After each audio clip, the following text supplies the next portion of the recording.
Hi friends, आप सबका स्वागत है हमारे चैनल भक्ति भजन और कथाएं में। आज हम आपके लिए सोमवार व्रत कथा लेकर आए हैं। अगर आपको ये कथा अच्छी लगे तो हमारे चैनल को सब्सक्राइब जरूर करें। सोमवार व्रत भगवान शिव को खुश करने के लिए रखा जाता है। इस व्रत को करने से शिव भक्तों की सारी मनोकामनाएं पूर्ण होती है। लेकिन व्रती को सोमवार व्रत का फल तभी मिलता है जब वह सोमवार व्रत कथा को सुनता है। इस कथा के बिना सोमवार व्रत अपूर्ण माना जाता है। यह कथा इस प्रकार है। एक समय की बात है, किसी नगर में एक धनी व्यापारी रहता था। इतना सब कुछ होने पर भी वह व्यापारी अंतर्मन से बहुत दुखी था, क्योंकि उस व्यापारी का कोई पुत्र नहीं था। दिन रात उसे यही चिंता सताती थी। पुत्र पाने की इच्छा से वह व्यापारी प्रति सोमवार भगवान शिव की व्रत पूजा किया करता था। सायंकाल को व्यापारी शिव मंदिर में जाकर भगवान शिव के सामने घी का दीपक जलाया करता था। उस व्यापारी की भक्ति देखकर एक दिन पार्वती ने भगवान शिव से कहा, हे प्राणनाथ, यह व्यापारी आपका सच्चा भक्त है। कितने दिनों से यह सोमवार का व्रत और पूजा नियमित कर रहा है। भगवान आप इस व्यापारी की मनोकामनाएं अवश्य पूर्ण करें। पार्वती का इतना आग्रह देखकर भगवान शिव ने कहा, तुम्हारे आग्रह पर मैं इस व्यापारी को पुत्र प्राप्ति का वरदान देता हूँ, लेकिन इसका पुत्र 16 वर्ष से अधिक जीवित नहीं रहेगा। उसी रात भगवान शिव ने स्वप्न में उस व्यापारी को दर्शन देकर उसे पुत्र प्राप्ति का वरदान दिया और उसके पुत्र के 16 वर्ष तक जीवित रहने की बात भी बताई। भगवान के वरदान से व्यापारी को खुशी तो हुई, लेकिन पुत्र की अल्पायु की चिंता ने उस खुशी को नष्ट कर दिया। व्यापारी पहले की तरह सोमवार का विधिवत व्रत करता रहा। कुछ महीने पश्चात उसके घर में अति सुंदर पुत्र उत्पन्न हुआ। इससे व्यापारी के घर में खुशियां भर गई। बहुत धूमधाम से पुत्र जन्म का समारोह मनाया गया। व्यापारी को पुत्र जन्म की अधिक खुशी नहीं हुई, क्योंकि उसके पुत्र की अल्प आयु के रहस्य का पता था। यह रहस्य घर में किसी को नहीं मालूम था। विद्वान ब्राह्मणों ने उस पुत्र का नाम अमर रखा। जब अमर 12 वर्ष का हुआ तो शिक्षा के लिए उसे वाराणसी भेजने का निश्चय हुआ। व्यापारी ने अमर को मामा दीपचंद को बुलाया और कहा कि अमर को शिक्षा प्राप्त करने के लिए वाराणसी छोड़ आओ। अमर अपने मामा के साथ शिक्षा प्राप्त करने के लिए चला गया। रास्ते में जहाँ भी अमर और दीपचंद रात्रि विश्राम के लिए ठहरते, वहीं यज्ञ करते और ब्राह्मणों को भोजन कराते थे। लंबी यात्रा के बाद अमर और दीपचंद एक नगर में पहुंचे। उस नगर के राजा की कन्या के विवाह की खुशी में पूरे नगर को सजाया गया था।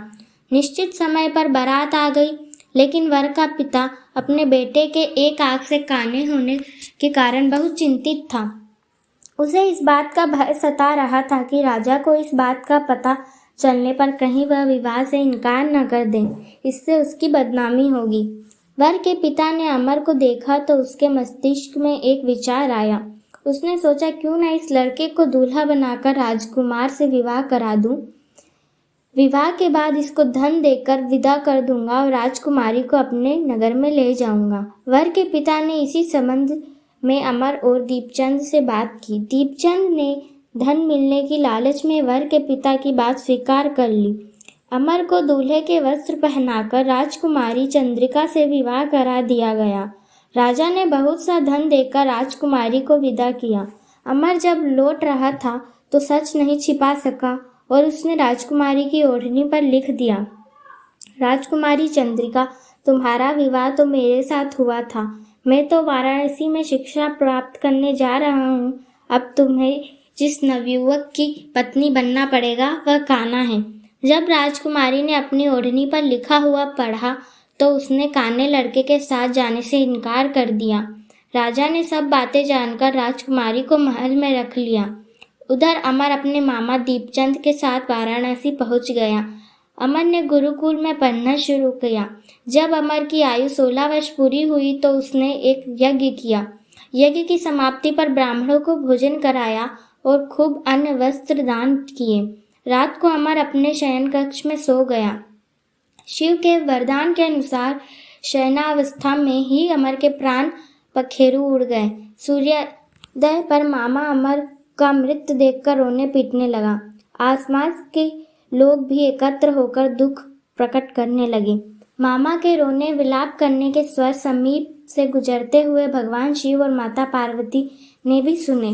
पार्वती जी ने भगवान से कहा, प्राणनाथ, मुझसे इसके रोने के स्वर सहन नहीं हो रहे, आप इस व्यक्ति के कष्ट अवश्य दूर करें। भगवान शिव ने पार्वती जी के साथ अदृश्य रूप में समीप जाकर अमर को देखा तो पार्वती जी बोली, पार्वती, यह तो उसी व्यापारी का पुत्र है। मैंने इसे 16 वर्ष की आयु का वरदान दिया था, इसकी आयु तो पूरी हो गई। पार्वती जी ने फिर भगवान शिव से निवेदन किया, हे प्राणनाथ, आप इस लड़के को जीवित करें, नहीं तो इसके माता पिता पुत्र की मृत्यु के कारण रो रोकर अपने प्राणों को त्याग कर देंगे।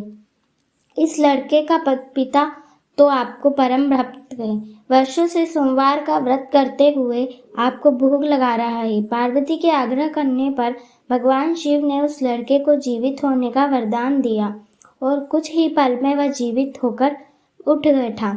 शिक्षा समाप्त करके अमर मामा के साथ अपने नगर की ओर चल दिया।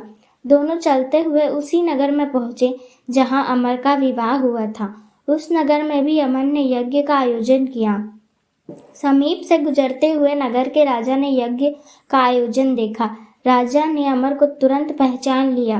यज्ञ समाप्त होने पर राजा अमर और उसके मामा को महल में ले गया और कुछ दिन उन्हें महल में रखकर बहुत सा धन वस्त्र देकर राजकुमारी के साथ विदा किया।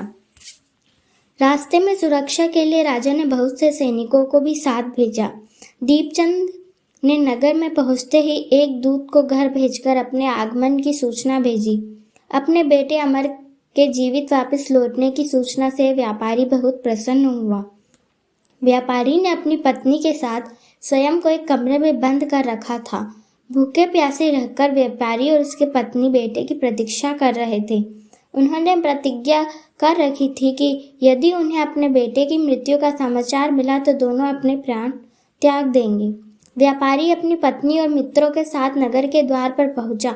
अपने बेटे के विवाह का समाचार सुनकर पुत्र वधू राजकुमारी चंद्रिका को देखकर उसकी खुशी का ठिकाना न रहा।